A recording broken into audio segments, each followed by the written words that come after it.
Alright, hello everyone.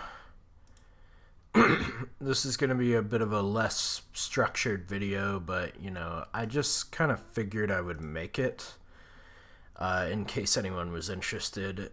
So, some of y'all might remember that I was working on a clone recreation of Half-Life 2, if you will, in Unity about a couple years ago. I believe it was during 2023. And, well, I got bored again. So, we are back doing that. I did that for a while. I think I worked on this for about 5 or 6 months straight. And development recently has been slowing down a little because I've just gotten bored of this. So I kind of moved on to other things. But I wanted to show off what I had. I don't have any intention of releasing this, of course. I've just, figured maybe someone might be interested to see what I've been up to, as well as, what's possible here. So here we are. I'm just going to blast some of my unstructured thoughts and experiences with making this over the past half a year. And I will stitch them together later. So yeah, this of course started as me being bored, so it's not like ridiculously structured or anything. In and of itself, it's not a very structured project, but I have made, as you can see, a very, very significant amount of progress compared to my last attempt at doing this. This is actually a completely separate project. I mean, I did reuse like bits of code from my original attempt at doing this, but by and large, it's essentially just its own original thing, and most of the code that I wrote for this is completely custom. So to start off with the basics, the movement is much closer to Half-Life 2. I believe the last time I was demoing anything related to this on my YouTube channel, it was the movement. The movement is actually the only thing that I did look at Half-Life 2's code for. If you didn't know, Half-Life 2's code is like publicly available. At least portions of it are. The base of like the source engine is not. So like shaders and stuff like that is not available unless you purchase the license, which is like $50,000 or something. But like the game part of Half-Life 2, the part that makes it Half-Life 2, as opposed to the source engine, that is publicly available, which is why people are able to make mods like Black Mesa and Entropy Zero, by and large, that change aspects of the game or add stuff to it. So that is how I got that, and as I mentioned earlier, the movement is the only aspect that I actually had to look at the code because it is so goddamn confusing. You have no idea, man. Just look at this. I can b-hop, right? You have no idea how difficult that was to get it to work. That is like the only part that I actually looked up. Everything else is pretty much my own creation. Yeah. It's surprisingly complicated. Fellow game developers, or just if you're interested, there's a great video by God, I can't remember the guy's name, but it's like 35-ish minutes long. I'll put it on screen right now if I can find it. And it explains how b-hopping works throughout like the generations of games. Great video. Super interesting stuff. Did help me a lot in trying to get this movement system right. But yeah, you can kind of do everything that you can do in Half-Life 2. You can b-hop to a certain extent. It'll start slowing you down over time, so you can't go too fast. I did not do the ABHing. I didn't do the back hopping because I don't really care to get that to happen. Honestly, I prefer B hopping. I'm just happy this is in the game.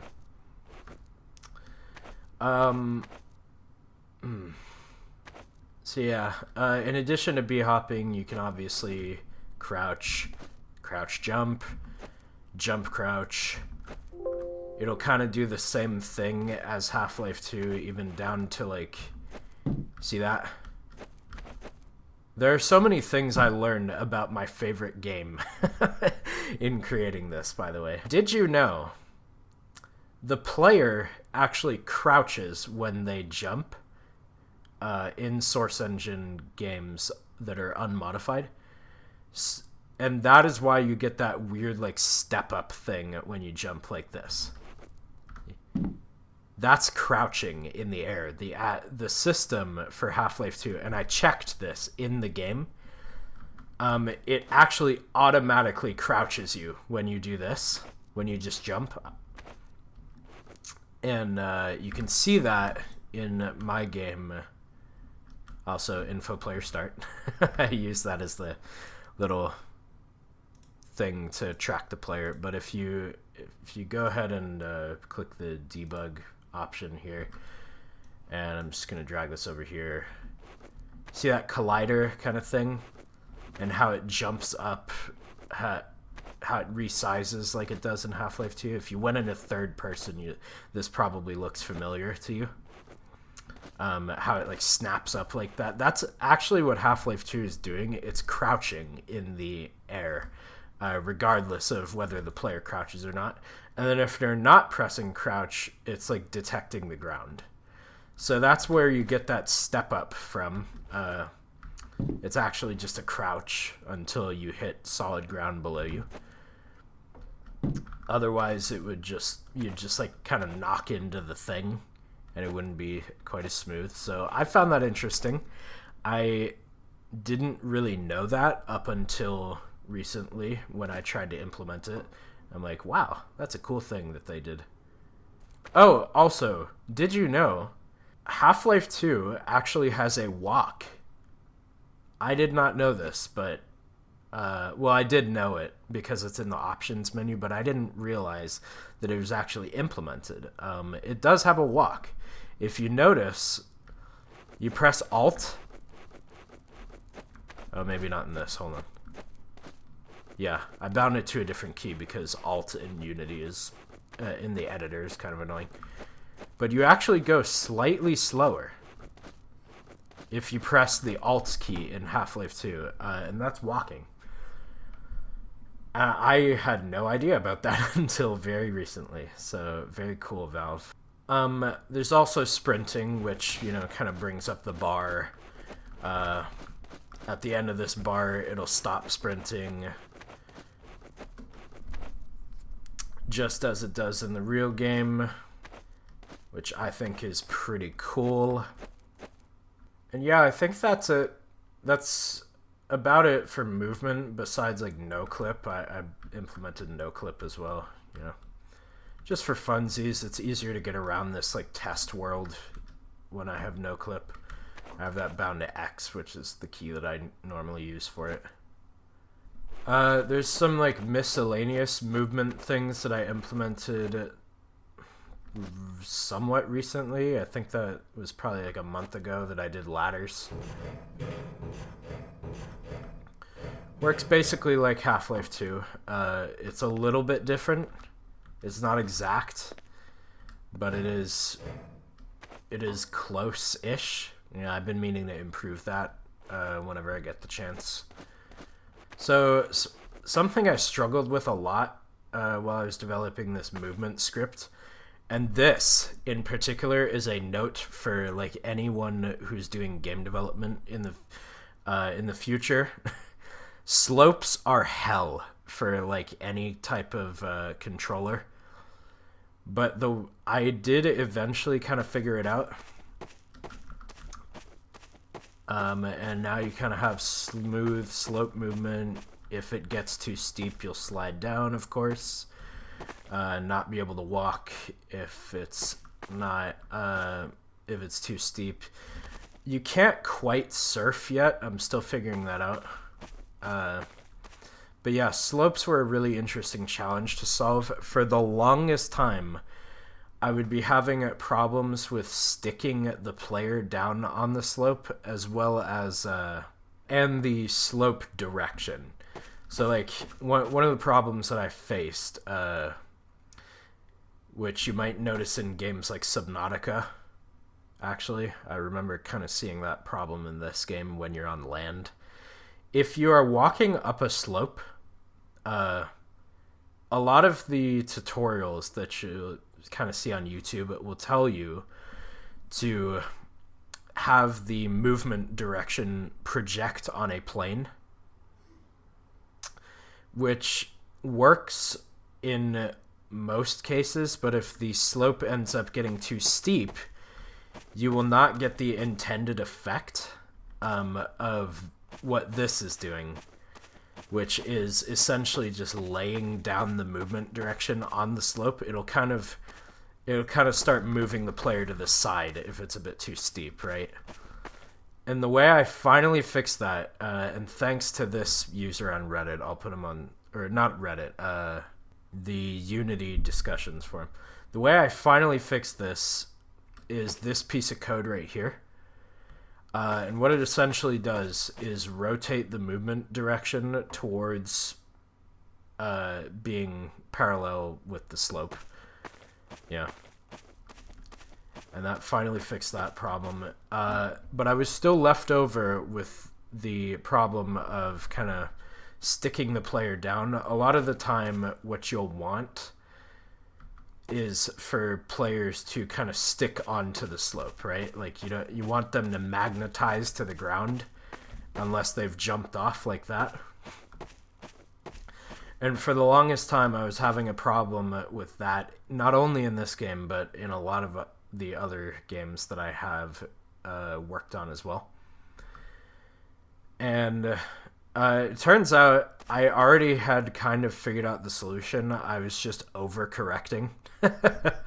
So essentially the solution is detect whenever the player, or at least the solution for me, is detect whenever the player goes off the ground. Like, for example, this. Normally, this, walking over this causes you to go, to fly off, right? Because that's how physics works. You know, you're going towards this. This is a sharp edge, so you're gonna go woo off the slope. The frame that it does that, what my code is doing is just snapping you back onto the ground, and then the code can continue as normal. So another minor thing with movement that I've come up with is the footstep sounds that you're hearing right now. That did not take me that long, actually.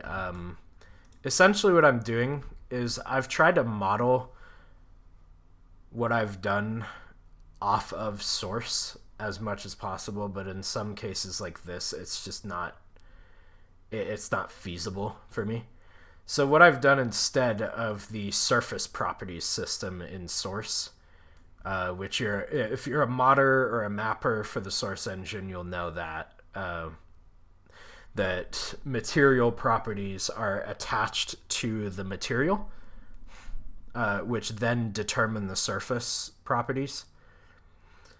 What I did instead here was just attach a script to every surface, and then that script contains a reference to properties, which when you're moving, there's a script that I have that kind of manages that, gets the properties from everything below it. And then you'll end up with footstep sounds like sand right here, metal.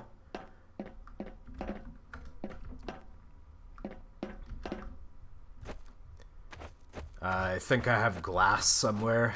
I don't think I've attached anything to this. We'll talk about this later. And you can do the same to props. So like this is physically based. You can kind of move it. And you can do the same to that. Just attach a surfaced script to it. Suddenly it has surface properties, right? So I think the system I've created for that is pretty robust. I think it works really well for what I needed.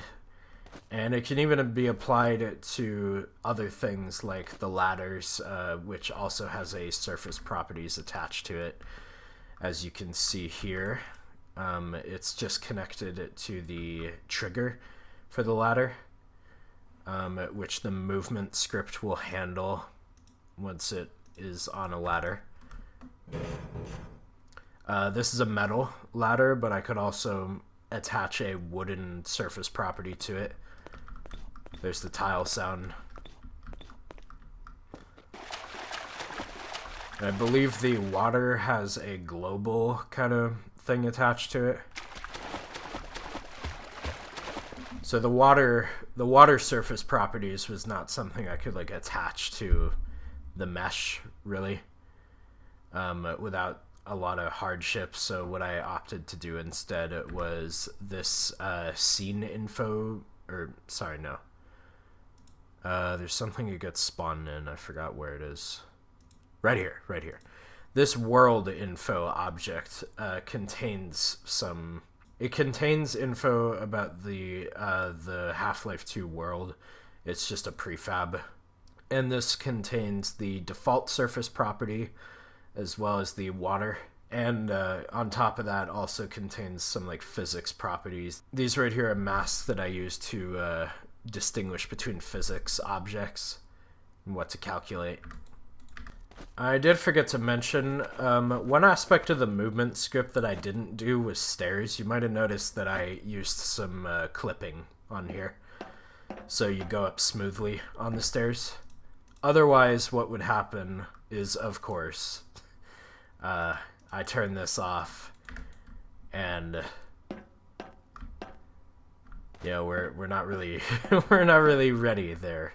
We can go down just fine, although it's still kind of jank, but going up is not fun at all. So that's the one aspect of the movement script that I haven't totally worked out, that I intend to work out at least, because I just you'd think that stairs would be easier.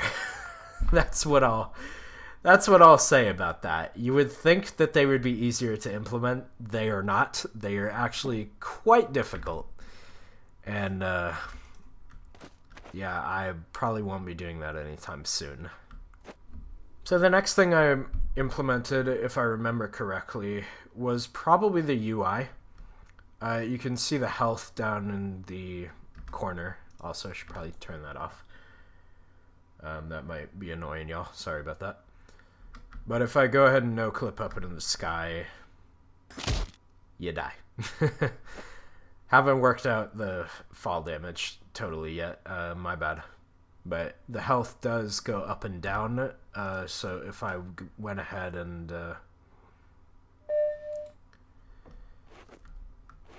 kind of went over to this suit charger, you would see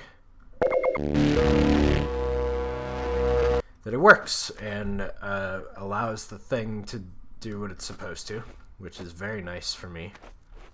So we have the UI here, health and suits, and of course there's the crosshair in the middle that you've been seeing here the whole time. And in addition to that, there's the menu, which is semi-functional. You can kind of open up the windows, and I have set up some windows to work here. You can move them around, have multiple open at the same time, select them. You know, it works for what it is. But of course, the UI is not complete without its most important component, which is the rest of the game, the weapons and such. So if I go ahead and pick up the pistol here, first off, I believe the weapons were actually one of the first things that I worked on besides the movement. You can see that changed the color and size of the crosshair. It did change the size of the crosshair. Sorry. Some elements of the HUD are like more recent, so they're not things in my mind yet. They're not like completely set, you know. But yeah, you can see the crosshair kind of changed color from white to yellow. It changed size a little bit. And then you have the ammo and health counters, which will react to the ammo and health going down. If I shoot the pistol, you can see that changing on the HUD. Both the crosshair counter and the actual like ammo counter down there in the bottom right. One of the things that I'm most proud of, I would say, is probably the weapon menu, which I can show y'all in a second. But to do that justice, let's go ahead and pick up all of the weapons we have here. Sorry about the lag spikes. It's not you, it's the game. Oh, and the pickup log on the side, you can see, you know, things being picked up. It says that's full. I can pick up grenades if I want. Crossbow bolts, shotgun ammo, and it says all of that on the side. That's another relatively recent feature. I didn't do that until recently. But here is the main feature, the weapon menu, which is probably the most proud I've been of a feature, because this weapon menu is entirely dynamically created, which means when I click the play button on this, it is just poofed into the world. It works exactly like Half-Life 2. So you kind of get the selection right there. You can roll through everything. It darkens the square and lightens up the image, as well as like shows text for the weapons that you're hovering over. And the best part about this, the reason it was created dynamically in the first place, is so that you can essentially add any weapon that you want to this. It doesn't have to be the Half-Life 2 weapons. Like, I actually experimented with adding the portal gun for a little bit, and that was, you know, you could just place it into here if you wanted, and it would be there. In fact, if I go into the player object real quick and enable the portal gun by default, I should be able to just have it in the world. There it is. And this UI sprite was a mod for Half-Life 2. I took it from Game Banana. I will need to credit the creator on screen. I don't remember where I took that from, but there it is. And it's on the weapon menu just like anything else. I haven't done anything with the portal gun, by the way. It's just there. I was experimenting with portals, which is what this is. I'll demo that later, though. So yeah, the weapon menu is pretty cool. I'm very proud of it. It took me a very long time to do this, and I think the first version was also dynamically created, but it didn't have any of these effects or even the weapon images in them. It's a super complex system behind the scenes. I don't really have the time to explain it or care enough, honestly. But the weapons do be weaponing. That's all I can say. And in addition to the weapon menu, obviously everything works. Almost. There are a few things that don't work, but things do work for the most part. You can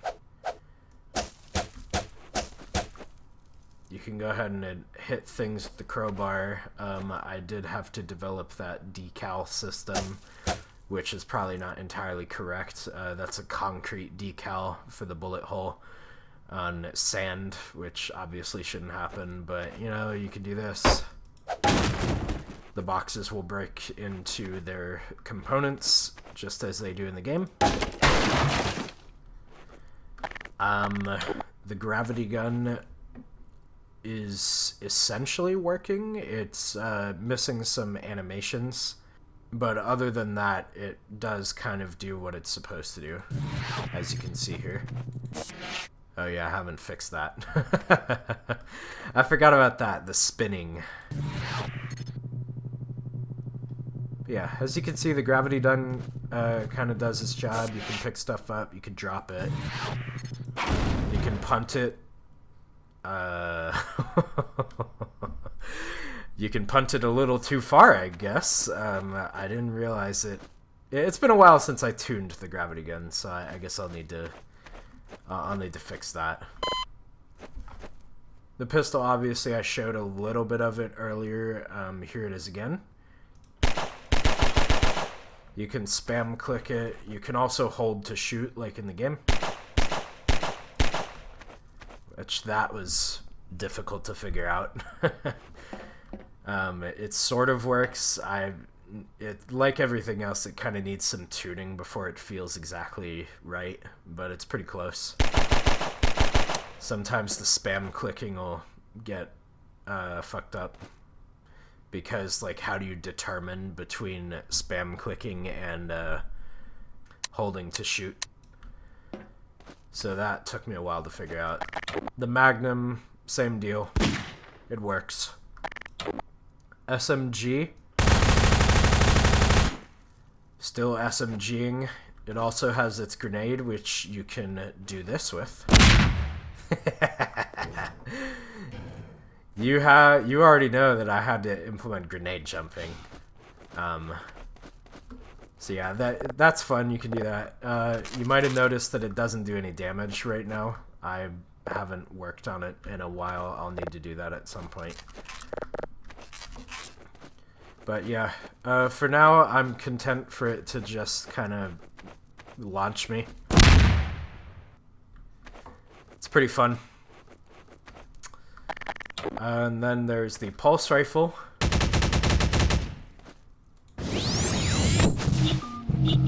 There's the energy pellet.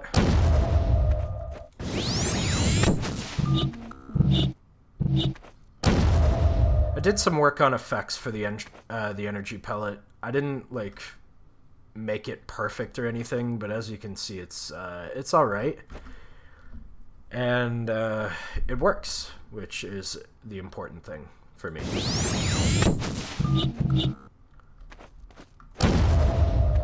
Very, very cool.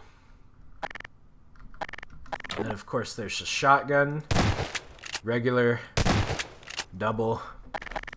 The crossbow, which I actually I really like using the crossbow. I think it's kind of a fun little thing because you can bounce it off and stuff. You know. There's the bolts.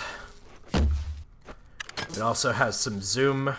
This is more like the Half-Life 1 zoom than the Half-Life 2 because I did not implement that. I very recently did the suit zoom. So you can see that it kind of does that. That's what the zoom looks like in Half-Life 2. It does not look like this clicked zoom. So I'll be moving that over to the crossbow as well, now that I have this implemented. Oh, and by the way, can I just say how cool it is to have the weapon, like, zoom as well? Like, when you do this, the weapon zooms out of view. I thought that was going to be so hard to do. Turns out, all you have to do is just adjust the FOV of the camera that holds the weapons. And then you get that great little effect where it disappears with the rest of it. It's great. I love it. Then you have a grenade. I believe the grenade pushes you as well. You can kind of... Oh god, that pushes you too much. Whoops. Alright, good to know. So yeah, the grenade pushes you... What the fuck? I don't know what's going on there.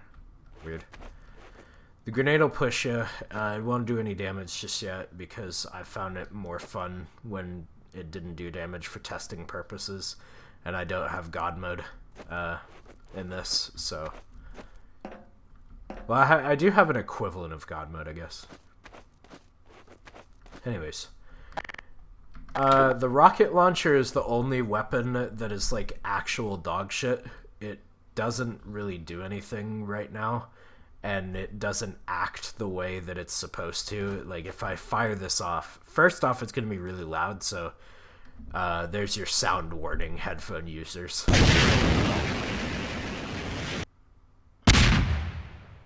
So yeah, you can see how it kind of goes really slow and then doesn't turn. It almost acts the way that I want it to, and that's the frustrating part. Although, to be fair, I have not worked on the rocket launcher in probably 4 months. Like, this is one of the first weapons that I did, and it hasn't really received much work since. So, yeah, that's pretty broken right now. But all of this stuff is definitely fixable.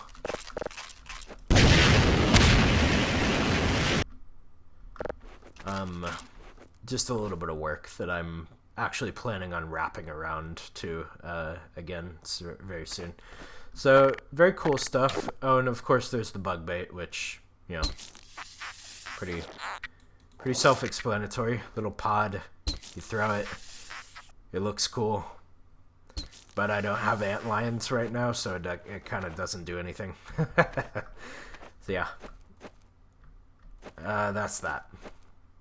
So you might have noticed earlier that I put on the HEV suit as soon as I spawn into the map. That is not actually like just a tick box that I enable. I actually tried to make it fairly close to mapping for hammer. So you can see this info player start. This is not actually the player. This is an entity for the game manager, which I have over here, to actually take and be like, okay, well, I'm going to decide if the player should spawn here. And since this one is the only one in the scene, it will the players will spawn there. And if I kind of duplicated this and marked this one as the master, it would spawn it in front of the crate and facing that direction, as we can see. And the HEV suit is here for us to put on. It's actually an entity in the world, just like in the actual game. So if I go here, hold on, I have a better idea. All right, so yeah, if I go to the HEV suit,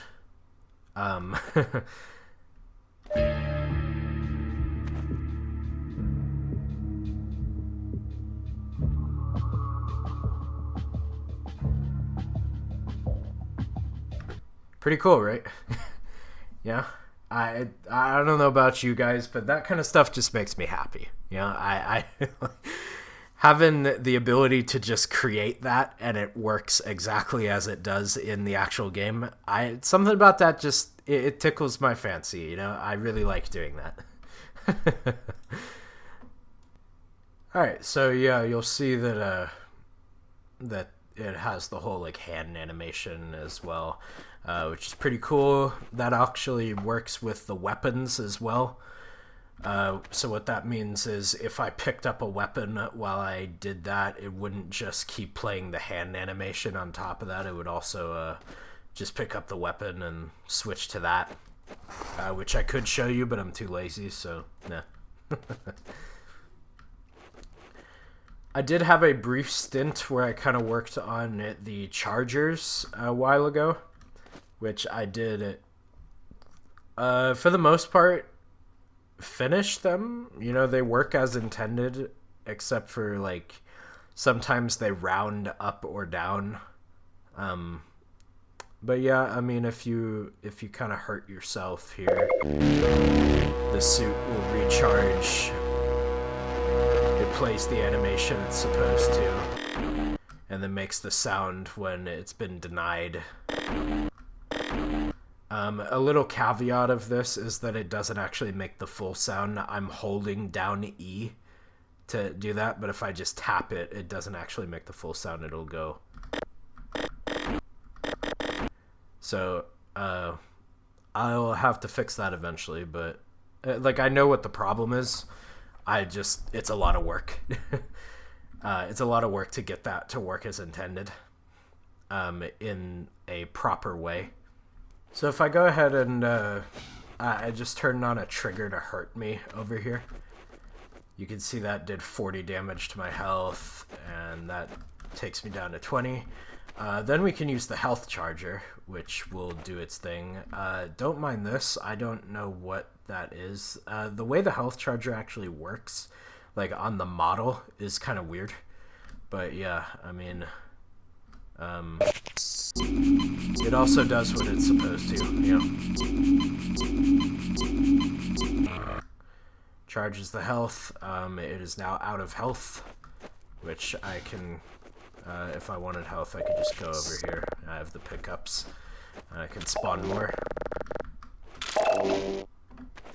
There you go. Oh, here's the glass material, by the way. I found this. So another thing I forgot about the movement script earlier is moving platforms, which actually I've had in the game since the beginning. I should probably explain this. So originally, I was working on a completely different thing that was essentially just a character controller. And I was going to put that on the asset store for Unity and just sell it for like $5 or something.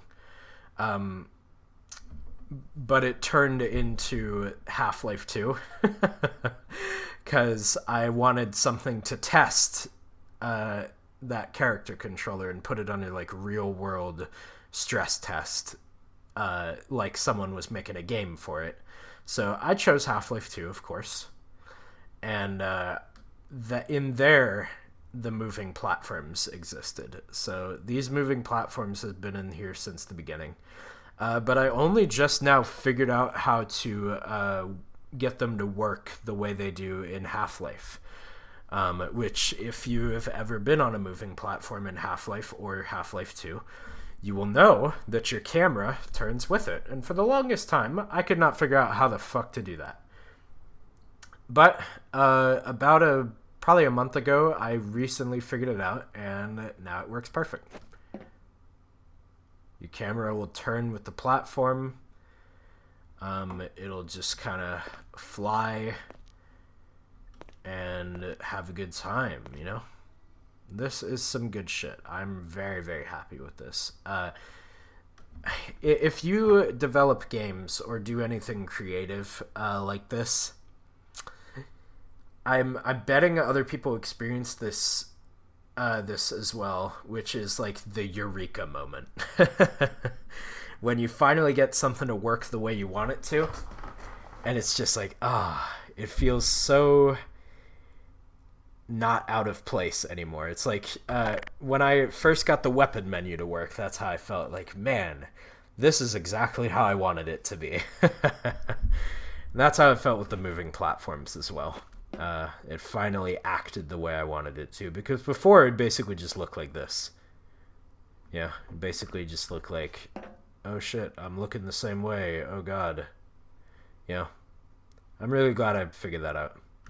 Alright, so getting into more of the visual elements that you have probably noticed all around this map. Obviously I've imported a shit ton of materials and models from Half-Life 2. There are plenty of things to look at around here. The sky, the metal. There's some things that I like primarily use, but there's still a bunch of different stuff. And I actually think there's some really interesting stories behind that I could also share. So I would like to do that. So I first started doing materials probably about 3 months ago, I would say, like halfway into this. Before, I had basically just imported some rudimentary materials into this project so I could use them, which essentially just included like some concrete, this metal, this citadel metal, I believe the floor here was originally this texture over here, which is another concrete thing from Half-Life 2. The tile, some grass over there, and yeah, that's about the size of it. So originally I was just doing some very like rudimentary stuff that didn't matter that much, you know. But eventually, very, very recently, I think this is actually only in the past month or two that I started really experimenting with these materials that are from Half-Life 2. And I have some very interesting stuff come out of that. I've had some very interesting stuff come out of that. And the most obvious example is over here on the grass, where you can see these two textures are blended together. That took a long time. Oh man. Unity is not good at doing that for some reason. It's so essentially what this is, just a preface, is a custom shader, which, if you don't know what a shader is, it's essentially just a mini program that tells the computer how to render a surface. It's what all of modern games use for everything. So essentially what this is a custom shader outside of Unity's default ones that blends between two materials or two different textures based on the vertex color, which is a property that meshes can have. Like the what you're looking at is a I'm sorry, I feel like I'm having to explain a shit ton of stuff. A mesh is anything that's like a 3D object, you know? So like this is a mesh. What you are looking at is basically something that I made in Blender and then imported into here. And the vertex color of a mesh is each vertex on the mesh can have a color attached to it, which can... It doesn't have to color it. It essentially is just an RGB value, RGBA value. That can be used for information, which is how Half-Life 2 achieves these smooth textures as well. And that is kind of what I've tried to replicate with this. I think this is pretty much spot on, based on looking at the game and just comparison shots. If we go ahead and look at the shader for the Vertex Transition here, which in the original game it's called World Vertex Transition because it's meant to be used on static objects, but I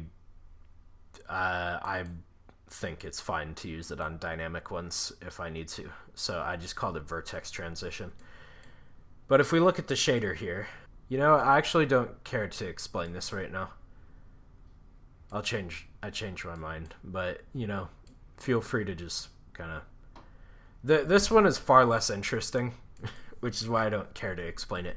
What it's essentially doing is taking the vertex colors on here, which are just like red values, basically. It's taking the red value and between 0 and 255, which is the RGB maximum for color representation, it's just lerping between those two colors. So this is like maximum red right here, and this over here, the vertex color would be black. And that is what creates this effect. In addition to being kind of boring to explain, this is one of the more like bog standard shaders that I just didn't care about. Or no, not that I didn't care about it. I haven't updated it with my own like additions. I basically just followed a tutorial to get it to this point because I was very, very new to shader graph and I was just learning at this point. I'm still very new, but I've progressed in my understanding to where I can do some things on my own. Which leads me neatly into my next topic, which would be the main shader for everything, which is the same as it is in Source. As you can see right here, light mapped generic. This is essentially what you will see used for 90% of the world.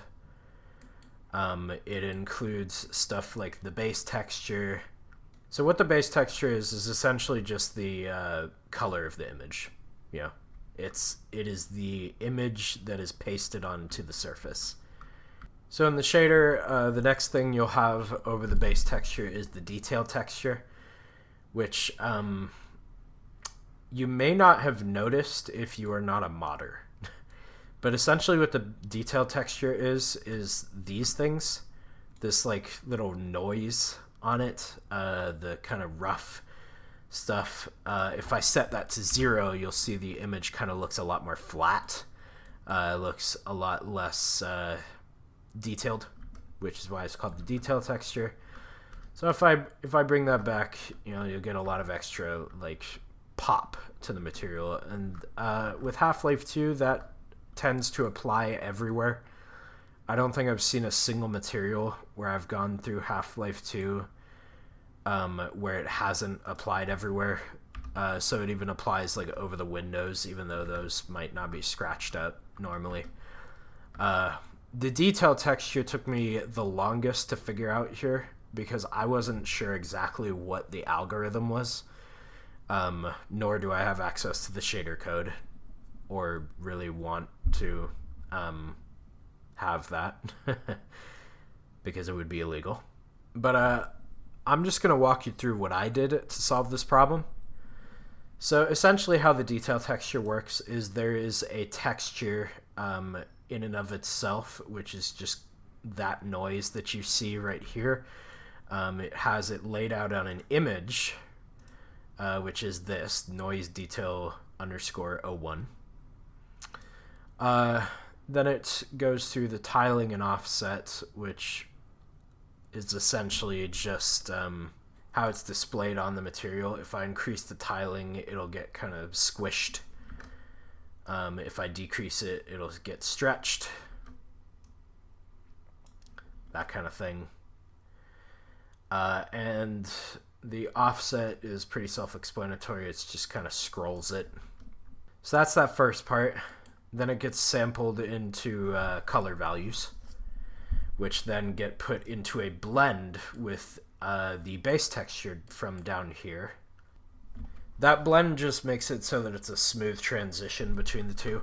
I can't figure out exactly how Half-Life 2 does it, but this option in the blending seemed closest. It's called Soft Light. There's a bunch of blending modes here. Obviously, the blend is influenced by a blending factor, which I can change, and it'll kind of get darker or lighter. It'll affect it less, sort of like that. And then you'll see more and more of the texture. Sometimes it'll get buggy if you put it too high. And this is the real kicker that I could not figure out for a while. I'm not sure if this is part of the actual shader. It probably isn't, to be honest with you.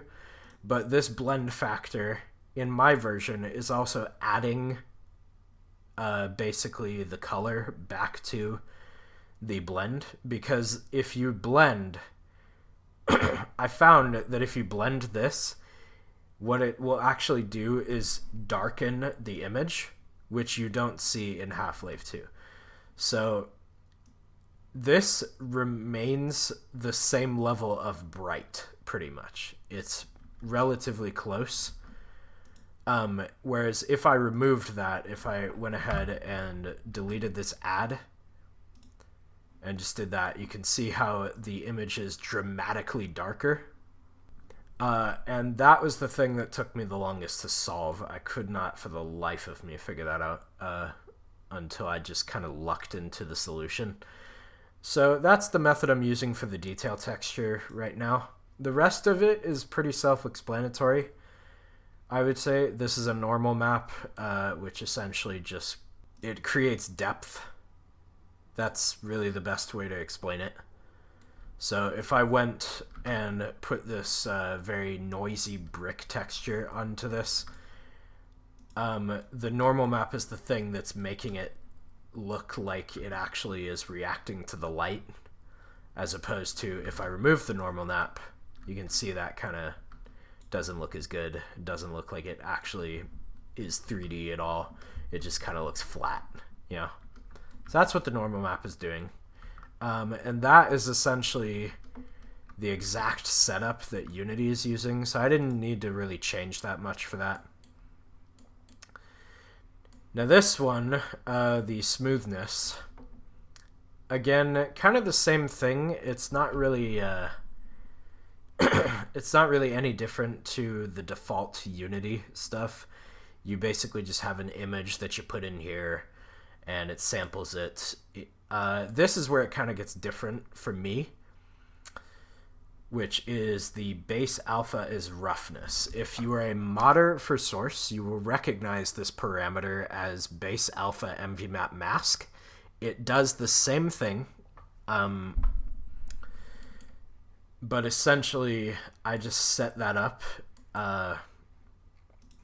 so that you could click a thing and get the reflections exactly as they should be. And that'll essentially let you plug in a texture straight from source into here. Works exactly as it does in that engine. Totally fine. Unity does not do that by default. I had to put that in a shader. Essentially what this is doing is taking the base texture and using the alpha value of that texture. So if you open up one of these textures and you see that in like a photo editing software and you see that it is partially translucent, that is because Valve has used that the alpha channel as a mask for the smoothness or roughness in this case. So that's essentially what it's doing here. It's just processing that alpha channel from the base map into usable value for the smoothness. Now again, for modders, you might also remember normal map alpha mvmap mask, which is just a whole lot of malarkey for basically saying using the alpha from the normal map for the smoothness. I couldn't figure out how to get that to work in Unity. Because I think you need to use some sort of other compression for that, which basically is just out of my depth. You know, I don't know how to do that just yet. So what I instead opted to do is have this smoothness on its own texture. So if you wanted to utilize a smoothness map from the normal map like you would in source, unfortunately for now it is not possible to do that straight from the normal map. Ideally, in a perfect world, I would just have it as a toggle and that's that, but for the moment you're gonna have to open up the normal map and then extract the alpha channel and use that as the smoothness map. Otherwise, it'll plug in just fine, but that's a bit of a shame that I have to do that. But I honestly, I tried, I couldn't find a way around it. So over here, the next component of the shader is self-illumination, which is essentially just it makes the material glow in places where you want it to glow.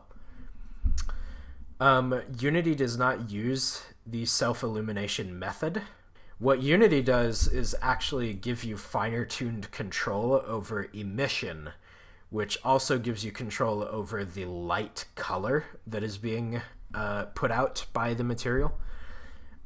Since I am recreating a shader from source, I didn't want that. So I instead opted to, again, take this base texture, which is how it works in Source, sample it, combine it into the color of the image, and then just split off this alpha channel. It's multiplying them together to extract essentially the emission map, which is what Unity uses to represent it. Then multiplies this by the self-illumination tag that I have set up for the material. So if I was to go into the editor here and pick self-illumination, you could see that parts of this just brighten up. That's self-illumination. But yeah, essentially what this is doing is just giving Unity an emission map to plug into here. And then, of course, you don't want two things using the alpha channel of the base texture. So if the roughness is turned on, it will not turn on the self-illumination as well, even if you have it ticked. And then translucency right over here is one of the final components of this that I was experimenting with, which of course is fairly self-explanatory. If I go and set the surface type of this material to translucent and then click the translucent box, it's going to make the window translucent because that is the alpha channel being used there. Now in this case, I did leave the reflections on because I was too lazy to turn them off. So you can still see the light reflecting off of the glass in this position, even though it probably shouldn't be when it's translucent. But, you know, minor flaws. It doesn't really matter. And then over here is actually quite an interesting one. This is parallax mapping, which if you don't know what that is, it essentially just makes a material look slightly more 3D. I believe I have a parallax material here. So you can kind of see on this brick texture, for comparison with the original, very flat. And this one kind of looks like it has depth. Very interesting effect. I actually only started working on this today and got it implemented into here.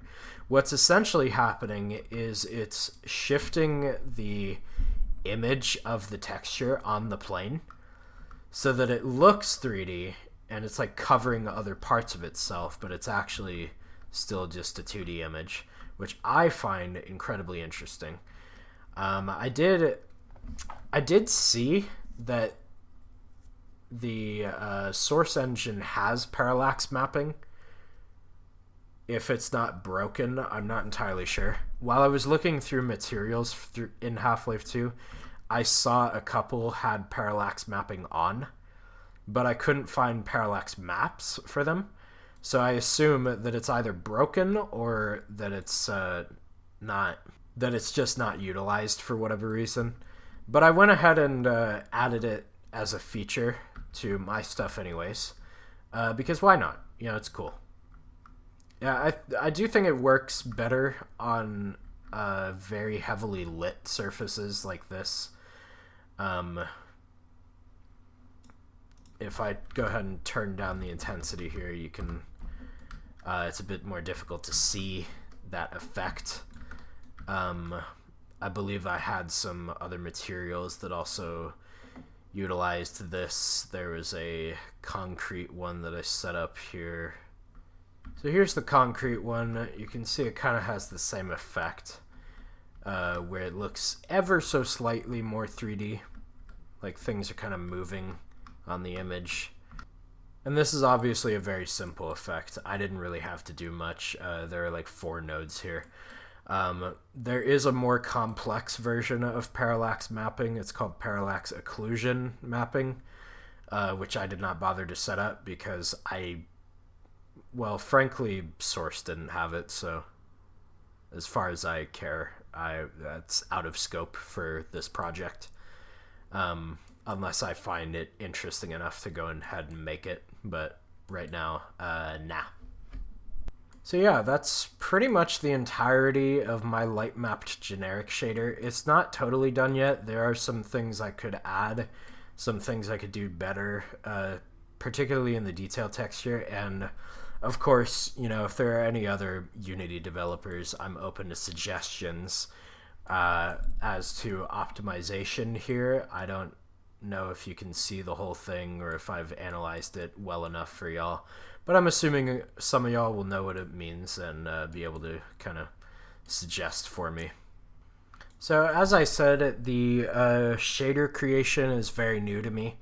I really only started doing that like a couple weeks ago, so forgive me if I am royally fucking up some stuff. But, you know, such is the way of life. You live and you learn. I did also, just for fun today, create this tiny little gold source lit shader, which it's barely even anything because if you remember from Half-Life 1, it didn't have a lot of fancy effects.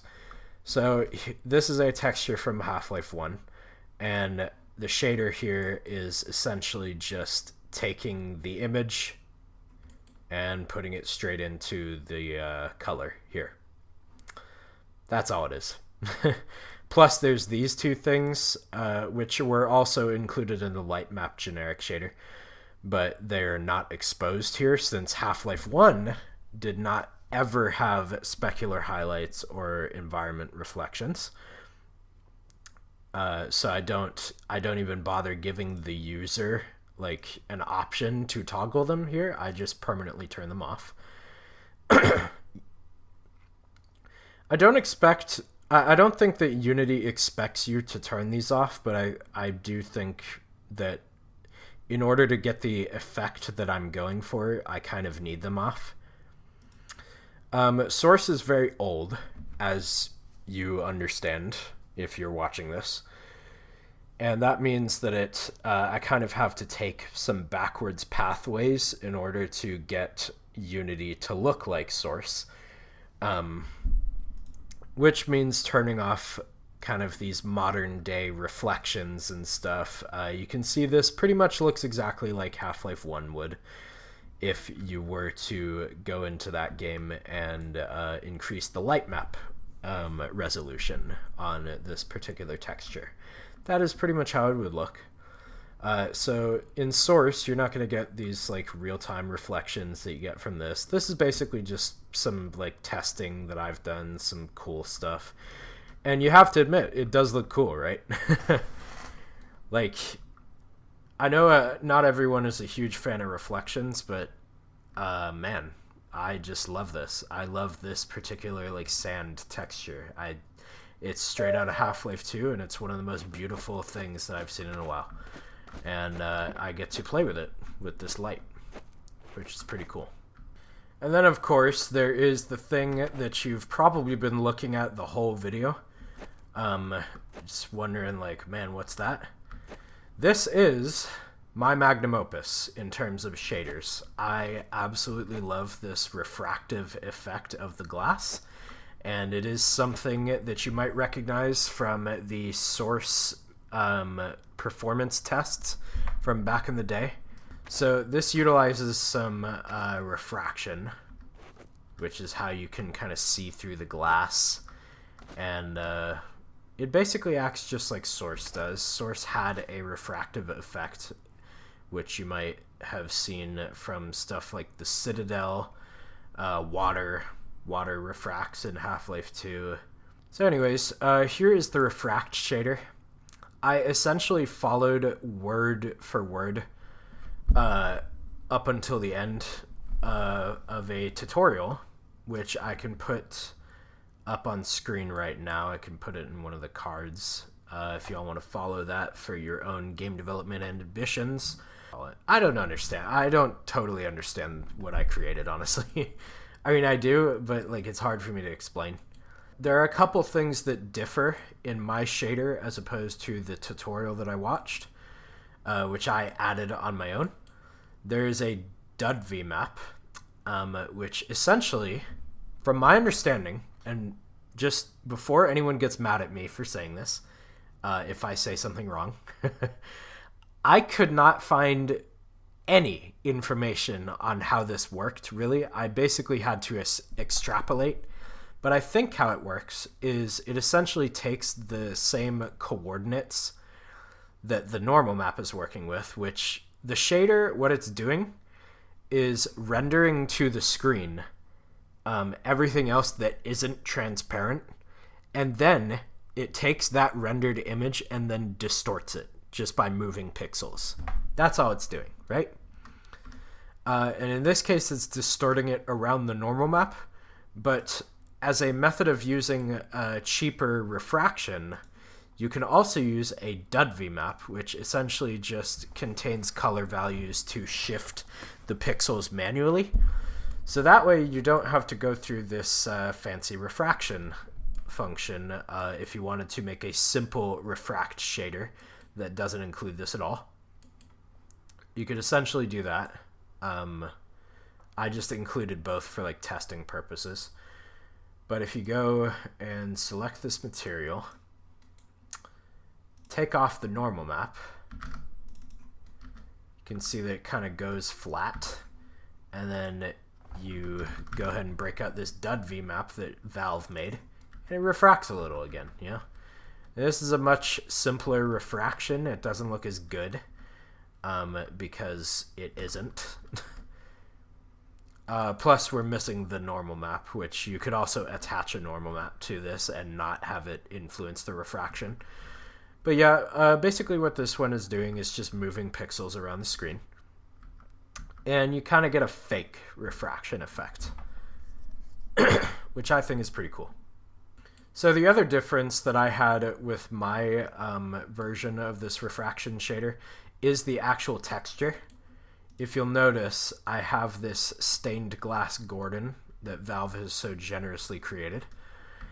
And that is also factored into the final result, which is not in the original. That the tutorial that I followed, it was essentially just pure kind of metallic looking refraction where it just refracted the scene and then didn't have anything to go on.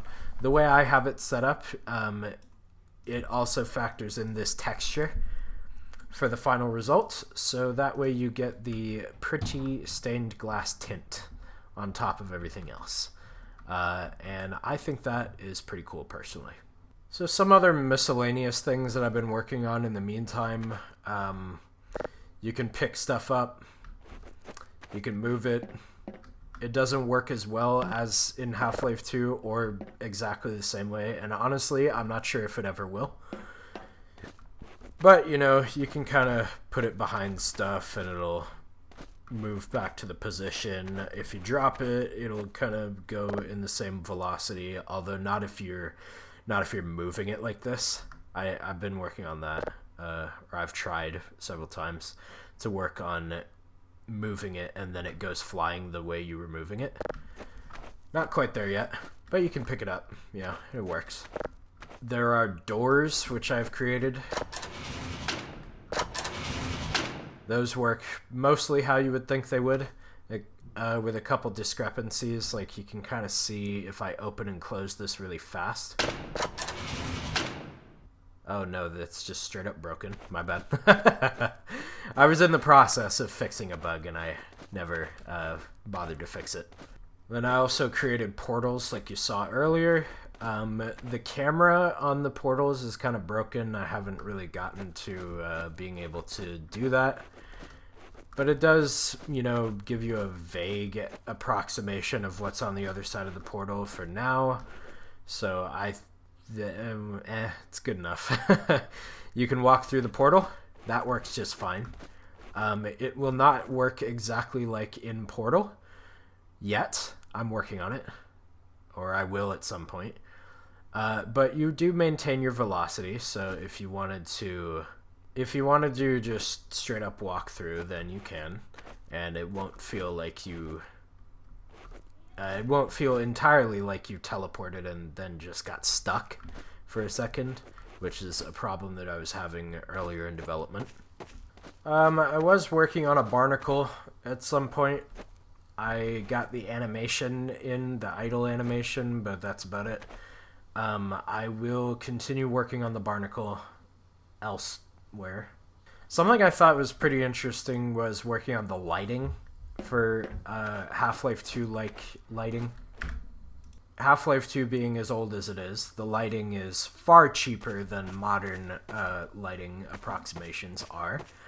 So I can essentially just set the light map resolution low, and it pretty much looks exactly like Half-Life 2, as long as you use the right color palette. Like, I think this is a pretty close approximation, personally. The reflections are not exactly Source-like, so you could probably get some tweaking done in the shaders to make it better, but I'm not quite there yet. I'm getting there, slowly. I did forget to mention earlier with the character controller that I've made, you can swim, which works essentially exactly like Half-Life 2. If you keep swimming, you will just glide upon the surface of the water. If you stop swimming, you will drop, and obviously the bar down there will start draining your oxygen. And something that I added because I thought it would be cool and a good addition to Half-Life 2 is you can actually see that there's another oxygen meter that is decreasing, and when it hits 0, I will actually take damage here. If I go above water, my health will regen, the power bar will regen, and that oxygen counter that I added will also kind of go up and then disappear. So the reason I added that is I thought it would actually be a good addition to Half-Life 2, the base game, because if you've noticed before, oxygen drains your power, but when it hits 0, when the power hits 0, you actually still have oxygen. The game just doesn't show you it. So I figured, why don't I add a counter for that? Because I can. Yeah? So I have that. Oh, and while we're at it, that bar down there, also pretty cool. It'll kind of update the color based on the percentage of how much is the bar filled, as well as the description of what's happening. Like if I turn on sprint, you can see it puts on the sprint down there. It'll turn off the abilities once it reaches 0. Pretty cool stuff. And on top of that, if I go into the player's options again, I believe it is under HEV suit and suit power settings here. I can turn on the flashlight uses separate power option, and if I go ahead and play the game, you'll see that I have the episode 2 flashlight as well, which is very cool, very nice addition, which I can turn that on. The power is now separate from the flashlight, and that's just a setting that I can toggle on and off, which is very nice. It all works nice and perfect. It's wrapped up in a neat little bow. The flashlight sprite is different because I honestly, for the life of me, could not find the original flashlight sprite. If you have made mods in Source before involving the UI, you will know that there is a character sheet that's basically just a font in Half-Life 2 that has every single UI sprite in it, just designed as a font file, so you can type A and it'll appear as like the pistol or something, the icon for the pistol. I could not find the flashlight no matter where I went, and I honestly don't know why. Maybe I'm blind, but I checked probably 20 times plus, so I'm I don't know where it is.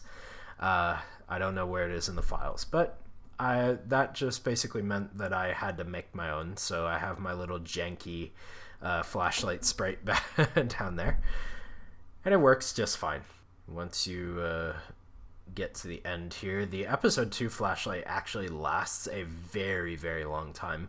I tested it in the game and I kind of made an approximation of the time, but it lasts forever, and then it regens like instantly. It's kind of crazy.